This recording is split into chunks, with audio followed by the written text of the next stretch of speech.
In 1932, a woman named Mildred Robinson stood in a bread line in Brooklyn, New York. She had 47 cents to her name. Her husband had lost his job at the factory 6 months before. They had 3 children, and the landlord was threatening eviction. She was 31 years old. 43 years later, that same woman passed away in a home she owned outright. No mortgage, no debt. She left behind a fortune of $842,000. Adjusted for today's inflation, that's nearly $4 million. And here's what disturbs me about our modern world. We have access to more financial information than any generation in human history. We have apps, algorithms, investment platforms at our fingertips. We earn more, spend more, and somehow save less. The average American today has less than $400 saved for an emergency. How did a generation with almost nothing manage to build lasting wealth, while a generation with almost everything struggles to make ends meet? The answer lies in 7 forgotten habits, 7 principles forged in the fires of the worst economic disaster in modern history. And today, we're going to uncover them, one by one. If you stay until the end, you'll understand not just what these habits are, but why they worked, and more importantly, how you can use them today. This is not just history. This is a blueprint. To understand what built those fortunes, we must first understand what broke the world. Let's go back, before the breadlines, before the collapse, to a time of dangerous optimism. The 1920s.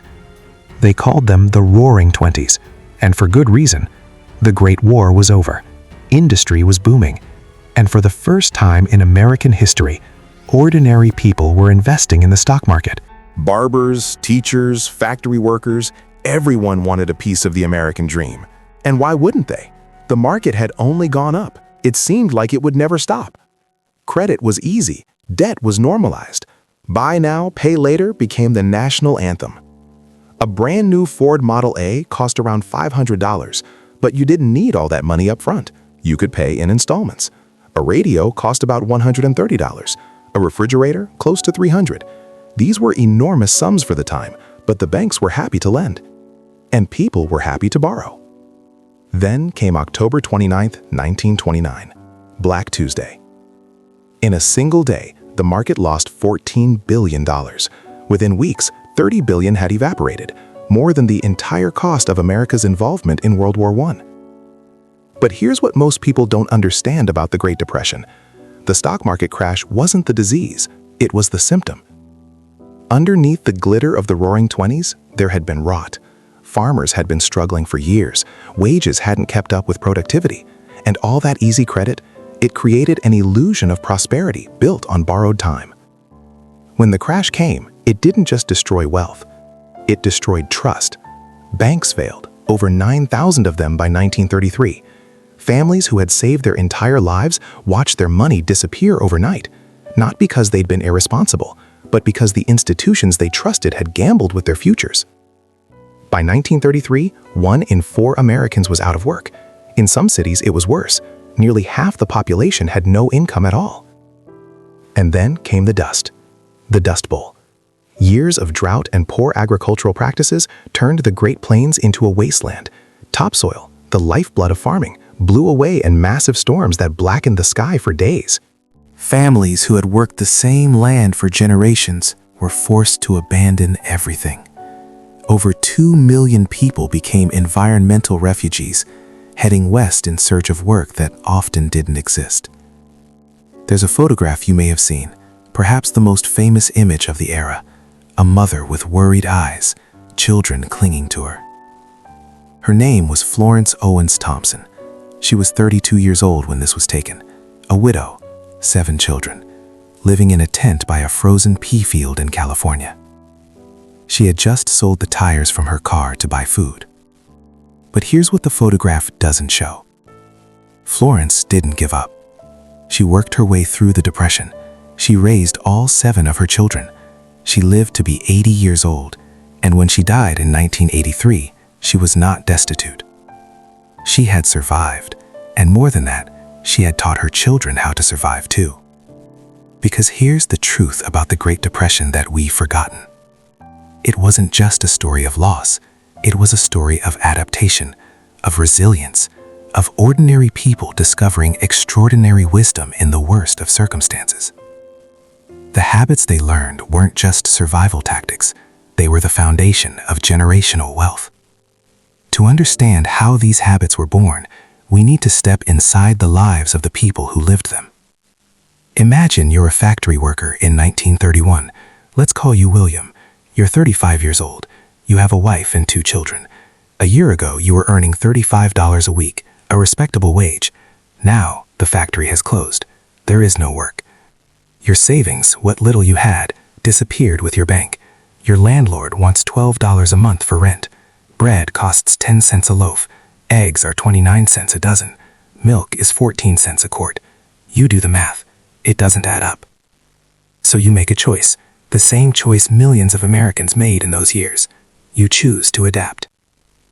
The first thing that changes is how you see objects. Before the crash, you replaced things when they wore out. A hole in your sock? Buy a new pair. A crack in a plate? Throw it away.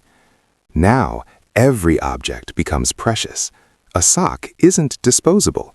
It's an investment of 25 cents you cannot afford to repeat. So you learn to darn. You learn to mend.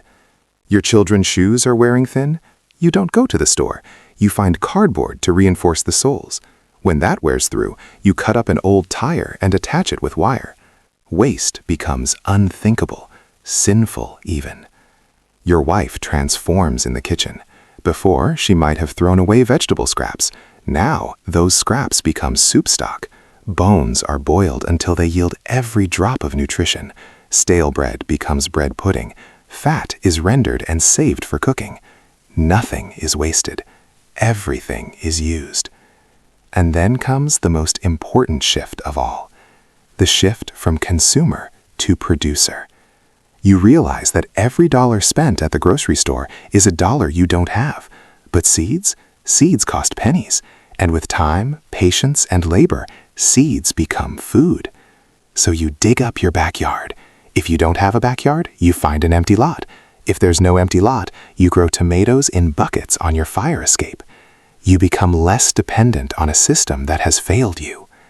And here's where the psychological transformation happens. You stop measuring your life by what you can buy. You start measuring it by what you can save. There is no credit card, no buy now, pay later. There is only cash, carefully divided into envelopes. When an envelope is empty, that category of spending is done for the month. No exceptions. This seems obvious to us now, but think about how radical this was compared to the 1920s, when everyone was living on borrowed money, borrowed time. The Depression forced a generation to learn something profound. The true cost of money is not what you pay, it's what you sacrifice. And speaking of sacrifice, you learn that one income is a vulnerability, not a safety net. William, our factory worker, doesn't wait for the factory to reopen. He knocks on doors. He offers to fix things. He helps with deliveries. He accepts payment in cash, food, or trade. He joins what historians would later call the barter economy, a network of neighbors trading skills and goods, bypassing the broken monetary system entirely. And slowly, impossibly, he stabilizes. Not back to where he was, but enough. Enough to keep the family together. Enough to keep hope alive. Years pass. The Depression doesn't end quickly. It drags on, year after year. Other families give up. They lose their homes. They separate. They break. But not William. Not the families who learn to adapt. Because those habits, the ones born of desperation, become permanent. They become identity. And here's the secret nobody talks about. When the economy finally recovered after World War II, when jobs came back, when wages rose, when prosperity returned, the families who kept those depression habits didn't suddenly start spending again. They kept saving. And that patience, compounded over decades, turned pennies into fortunes. Now we arrive at the heart of our story. The 7 habits that built fortunes. Habits so simple, they seem almost too obvious, and yet we've forgotten nearly every one of them. Let's examine them one by one. Habit 1. Use it up, wear it out, make it do, or do without. This was the unofficial motto of the Depression generation. Say it with me. Use it up, wear it out, make it do, or do without. Today, we live in an age of planned obsolescence. Products are designed to fail. Fashion changes every season, making last year's clothes feel outdated. We throw away more in a month than Depression-era families threw away in a year. But the math doesn't lie. The average American family spends over $1,800 a year on clothing alone. But if you extend the life of your possessions by just 50% through maintenance, repair, and care, you save $600 annually. Invested at 7% annual returns over 30 years, that's $56,000 from one habit. Depression-era families understood every object is frozen money. When you throw something away, you're throwing away the labor that bought it. Habit 2. The envelope system. Before there were budgeting apps, there were envelopes. And honestly, the envelopes worked better. The principle is brutally simple. When you receive your income, cash in those days, you physically divide it into categories. Each category has an envelope. When the money in an envelope is gone, that category is done for the month. No exceptions, no borrowing from other envelopes, no credit. Why does this work better than apps and digital budgets? Because of something psychologists call the pain of paying. When you pay with cash, you feel the loss. You see the money leaving your hands. You count what's left. There's a physical, emotional connection to the spending. When you swipe a card, that pain is muted. The transaction becomes abstract, and abstract transactions lead to overspending. Studies consistently show that credit card users spend 12 to 18% more than people who pay with cash. The Depression generation didn't know the neuroscience. They just knew the truth. Invisible money disappears faster than money you can touch. Habit 3. Grow your own. During the Depression, an estimated 20 million households maintained food gardens. By World War II, these victory gardens were producing 40% of America's fresh vegetables. The math here is staggering. The average American family spends over $600 a year on produce. A well-maintained garden, even a small one, can yield over $600 worth of vegetables for an initial investment of under $50 in seeds and supplies. That's a return on investment that would make any hedge fund manager weep. But the value goes beyond money. Growing your own food connects you to cycles of patience and reward. You plant today for a harvest months away. You learn that good things come to those who wait and work and tend carefully. In our age of instant delivery and endless convenience, we've lost this connection. We've forgotten that independence tastes better than anything you can order on an app. Habit 4. Buy once, buy quality. This is perhaps the most counterintuitive lesson for our generation. Depression-era families, despite having almost no money, often paid more for individual items. They bought less, far less, but what they bought was built to last. Consider the Singer sewing machine. In 1930, a new one cost around $40, a small fortune. But a woman who bought that machine in 1930 might still be using it in 1980. 50 years of service, countless garments made and repaired. Today, you can buy a sewing machine for $60. It will last 2 years if you're lucky. Over 50 years, that's 25 machines, totaling $1,500, and you've contributed mountains of plastic to landfills. The poor cannot afford cheap things. The Depression generation knew this instinctively. They saved longer to buy better. They paid for quality once rather than paying for replacements forever. And those quality items became heirlooms. They became inheritance. They became the physical manifestation of values passed from generation to generation. Habit 5. Save first, spend what's left. Modern financial advice tells us to budget, then save whatever's left over. The Depression generation inverted this completely. Savings came first. Before rent, before food, before anything else. Even if it was only a few cents, those cents were sacred. The philosophy was simple. If you wait to save what's left, there will never be anything left. Today, most Americans operate on the spend first, save what's left model, and the results are predictable. 58% have less than $1,000 saved. Mildred Robinson, the woman from our opening who turned 47 cents into a fortune, kept meticulous records. In her diaries found by her grandchildren, she documented every deposit. In 1934, she saved $3.20 for the entire year. In 1935, $4.75. In 1936, $6.14. These are laughable amounts by any measure, and yet she never missed a month, not once in 40 years. That consistency, compounded over time, is what built her fortune. Not windfall investments, not lottery tickets, just relentless, unwavering discipline. Habit 6. Multiple streams of income. We think of the side hustle as a modern invention. It isn't. During the Depression, relying on a single income wasn't just risky, it was potentially fatal. Families learned to diversify their labor the way investors diversify their portfolios. Women transformed domestic skills into income. Laundry services, mending, baking, childcare, these were not hobbies, they were survival strategies. Men took on any work available. A factory worker might also repair shoes, sell scrap metal, and help with harvests during busy seasons. Even children contributed in age-appropriate ways, delivering newspapers, helping with garden produce. Every member of the household understood that income was a family project, not an individual burden. Today, we have more opportunities for multiple income streams than ever before. Yet most families still rely on a single paycheck, living one layoff away from catastrophe. The Depression generation knew one income is a single point of failure. Safety lies in diversity. Habit 7. Community and mutual aid. The final habit is perhaps the most forgotten of all. In our age of individualism, we've lost something precious. We've forgotten that humans are not meant to survive alone. During the Depression, survival was a community project. Neighbors shared tools, skills, food, and labor. When one family struggled, others stepped in, not out of charity, but out of the certain knowledge that they might need help next.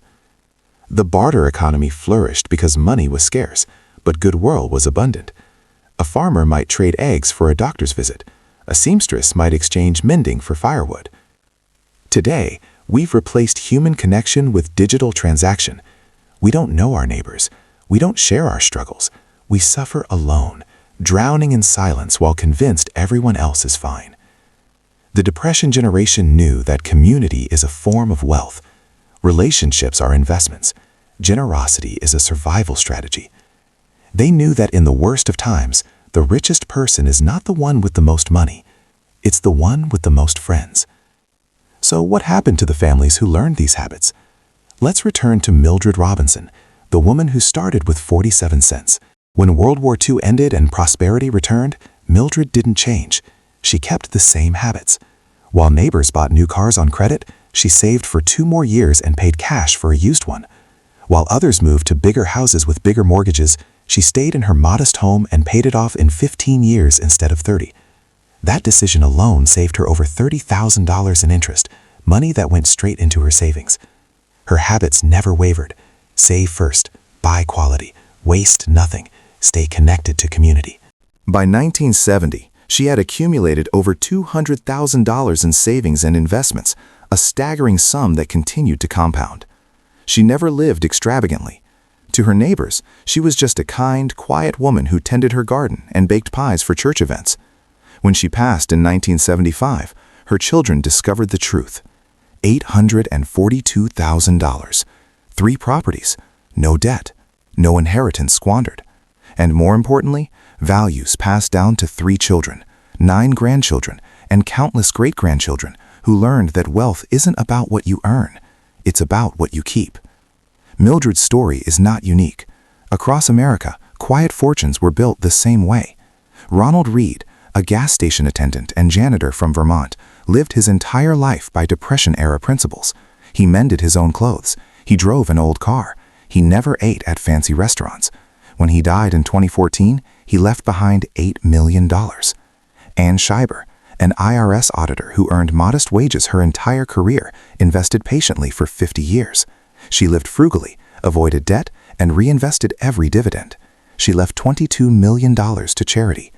These stories share the same thread: ordinary people, extraordinary discipline, generational time horizons. They didn't get rich quick, they got rich slow, so slow that most people never even noticed. And here's what troubles me about our modern age. We've lost this patience. We want wealth now. We want results this quarter. We measure success in months, not decades. We're bombarded with images of wealth that was supposedly built overnight: crypto millionaires, viral sensations, lottery winners. But the data is clear. 90% of lottery winners go broke within 5 years. Most overnight successes fail within a decade. Meanwhile, the slow, steady, boring path, the depression path, continues to work. It has always worked. It will always work. Because it's built on principles, not luck. Mildred Robinson isn't famous. You won't find her in history books. But her legacy lives on, not just in money, but in the character of her descendants. She didn't just leave a fortune. She left a way of living. So, where does this leave us? Let's gather the threads of what we've learned. The 7 Depression-era habits. 1. Use it up, wear it out, make it do, or do without. Every object represents frozen labor. Waste nothing. 2. The envelope system. Make money visible, tangible, finite. Remove the abstraction that leads to overspending. 3. Grow your own. Reduce dependence. Connect to the rhythms of patience and harvest. 4. Buy once, buy quality. The poor cannot afford cheap things. Think in decades, not discounts. 5. Save first, spend what's left. Invert the modern model. Pay yourself before you pay anyone else. 6. Multiple streams of income. Diversify your labor. One income is a vulnerability. 7. Community and mutual aid. Relationships are wealth. Generosity is survival strategy. These habits are not ancient history. They're not outdated. They're not irrelevant to our modern world. If anything, they're more relevant than ever.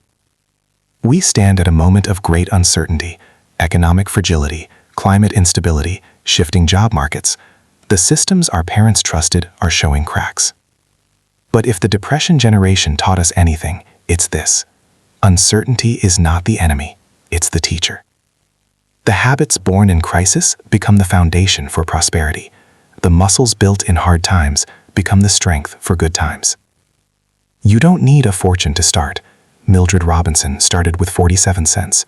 Ronald Reed was a janitor his entire life. What they had, what you can have, is discipline, patience, community, perspective. The path to wealth isn't a sprint. It's a multi-generational marathon. It's not about what you can achieve this year. It's about what you can build across a lifetime. The best time to plant a tree was 20 years ago. The second best time is now. If this story resonated with you, if you felt the weight of these lessons, consider joining us here at The Quiet Rich. We explore the quiet paths to prosperity, the ones that don't make headlines, but change lives. Hit that subscribe button, turn on notifications, and share this with someone who needs to hear it. And now, I'd love to hear from you. Where are you watching from today? And do you remember prices from this era? Or perhaps your parents or grandparents told you stories about them? Let us know in the comments. I read every single one.